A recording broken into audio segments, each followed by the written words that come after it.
Dobrý den, dámy a pánové. Vítejte u další lekce intenzivního kurzu češtiny. Zdraví vás Jana z ilearnczech.com a dnes se spolu podíváme na slovesa, která můžete používat, když mluvíte o vaření, když čtete nějaký recept, anebo když dáváte druhému člověku instrukce, jak má něco uvařit. Takže mám tady už připravená slovesa a takovou tabulku. Řekneme si, jaká je forma toho slovesa v přítomném čase ve formě my, v osobě my. A pro perfektivní slovesa to bude budoucí čas, pro slovesa dokonavá. A potom si řekneme, jaký je imperativ pro sloveso ve formě ty a jaký je ve formě vy. Jestli si chcete zopakovat pravidla pro imperativ, dám vám odkazy tady doprava na karty, anebo je taky najdete v popisu videa na mých stránkách www.ilearnczech.com. Takže pojďme na to. Vařit, co děláme? Vaříme. Ty vař nebo vy vařte. Například vaříme maso 30 minut. Vař maso 30 minut. Uvařit dokonavé. Uvaříme. Uvaříme maso do měka. Uvař. Nebo uvařte. Péct, takže my pečeme. Pečeme něco v troubě. Například pečeme brambory na 180 stupňů. Peč, pečte. A zase perfektivní. Upečeme kuře do zlatova. Upeč nebo upečte. Tak, budoucí čas bude mít hvězdičku, tak poznáte perfektivní slovesa. Smažit.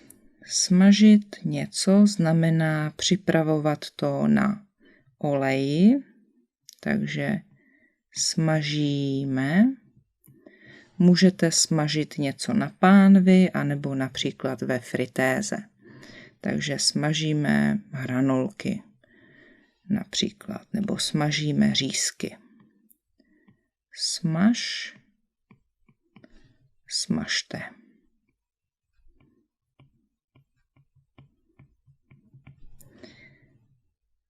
A usmažit, my usmažíme.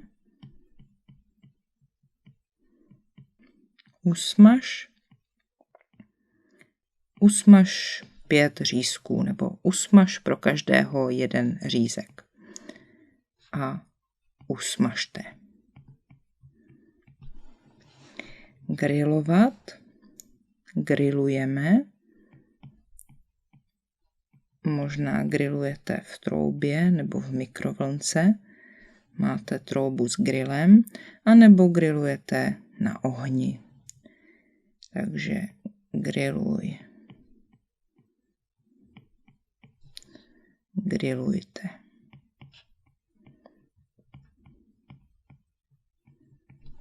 A perfektivní ugrilovat. Takže například ugrilujeme maso, zeleninu a co ještě? Sýr. Ugriluj.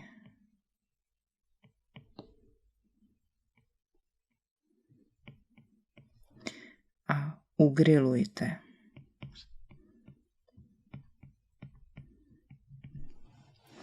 Dusit, to znamená jako vařit v hrnci, na kterém je nahoře poklička. To znamená vařit v zakrytém hrnci, ve kterém je voda. Můžete dusit zeleninu, můžete dusit maso, anebo například rýži. Takže dusíme. Dusíme něco v zakrytém hrnci. Dus, duste. A nebo perfektivní, co uděláme, podusíme krátce maso. Podus, poduste. Jdeme dál, další slovesa. Krájíme. Krájíme něco nožem na menší kousky. Takže například krájím mrkev na kolečka. Krájej a krájejte. A perfektivní nakrájet. Nakrájíme.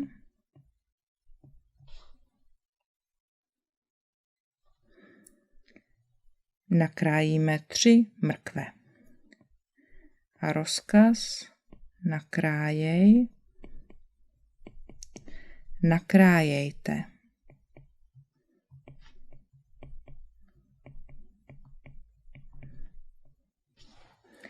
Lít. Lít můžeme nějakou tekutinu, to znamená vodu, mléko, čaj a podobně. Například lijeme olej na pánev pomalu. Nebo lijeme horký čaj do hrnku opatrně. Lijte. A nalít, perfektivní, nalijeme. Například nalijeme do mísy půl litru mléka. Nalij mi taky čaj. A nalijte. Míchat nebo zamíchat něco. Například mícháme těsto v míse. Míchej, míchejte.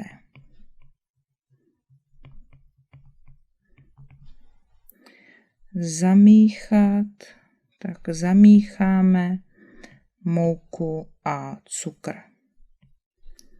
Zamíchej, zamíchejte.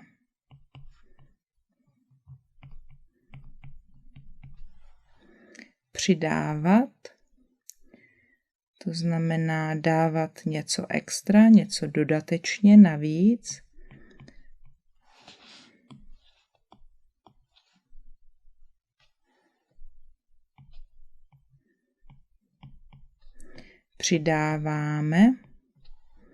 Přidáváme něco postupně. Přidávej. Přidávejte.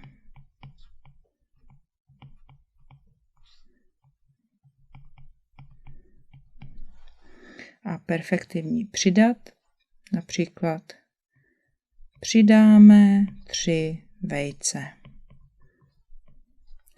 Přidej 3 vejce. Přidejte.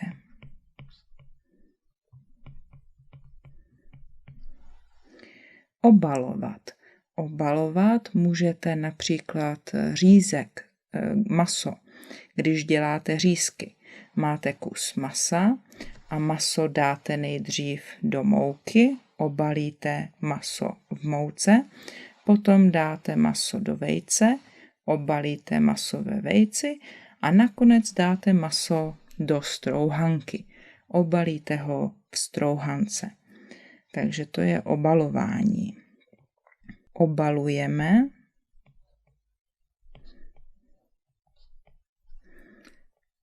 Obaluj. Obalujte. Obalit. Obalíme. Obal. Obalte.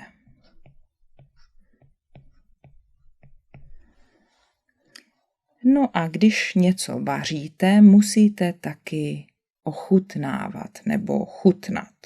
Tak já jsem napsala chutnat, mohlo by být taky ochutnávat, tak já to tady ještě přidám.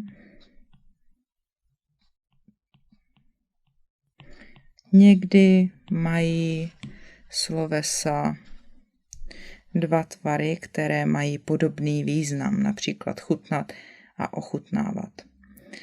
V tom smyslu jako vzít něco trochu do pusy, abychom věděli, jakou to má chuť. Takže chutnáme. Když něco vaříme, průběžně to chutnáme nebo to ochutnáváme.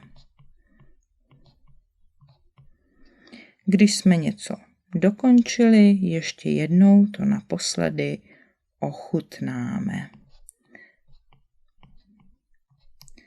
Tak a tady to je budoucí čas.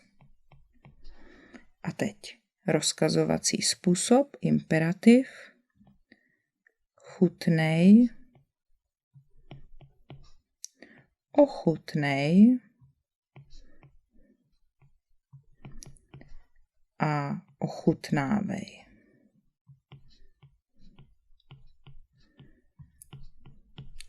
Tady by se možná více použilo to nejvíce ochutnej, to je jako jednou, ochutnávej, možná více než chutnej. A ještě vy, protože to slovo chutnat má i jiný význam. Tak chutnejte, ochutnejte a ochutnávejte.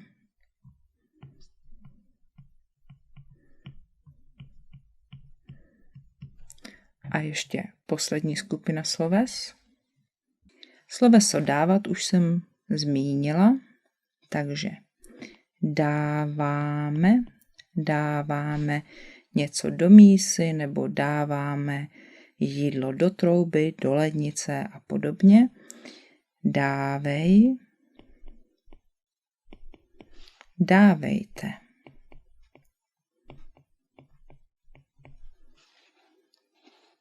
A perfektivní dáme. Co uděláme? Dáme. Dej, dejte.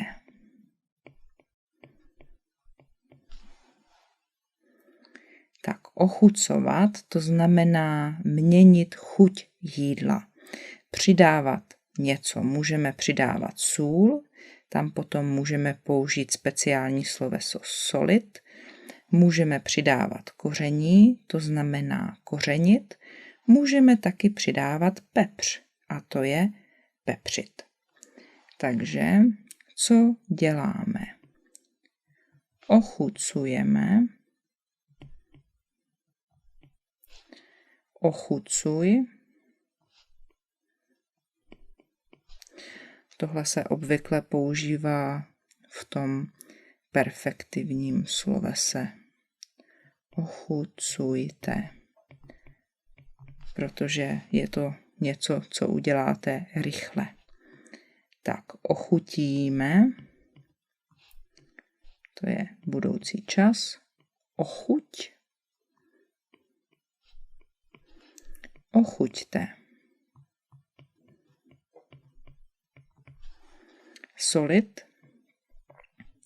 Solíme. Například já moc nesolím. Sol, solte. A dokonavé osolíme. Osol tu polévku. Osolte to podle chuti. Kořenit. Kořeníme. Čím kořeníte? Kořeň.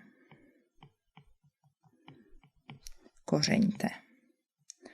Ale zase bych to spíše použila v té dokonavé formě. Co uděláme? Okořeníme omáčku, okořeníme jídlo, okořeň to trochu, okořeňte. Nakonec jídlo okořeňte. Pepřit, přidat pepř, přidávat pepř, pepříme, pepři, zase v tom imperfektivním nedokonavém slovese by se to tak nepoužilo. A pepřete, například pepřete s mírou, nepřehánějte to. A více bychom použili opepřit. Takže jídlo, například maso opepříme. Opepřit to ještě trochu.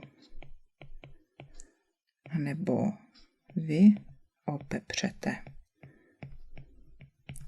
No a když máte jídlo hotové, tak jídlo podáváte. Tady se to perfektivní sloveso v tomto smyslu nepoužívá. Takže podáváme pečené kuře s bramborami nebo podáváme polévku v hlubokém talíři. Podávej. Stůl je prostřený, jídlo je hotové, tak už ho můžete podávat.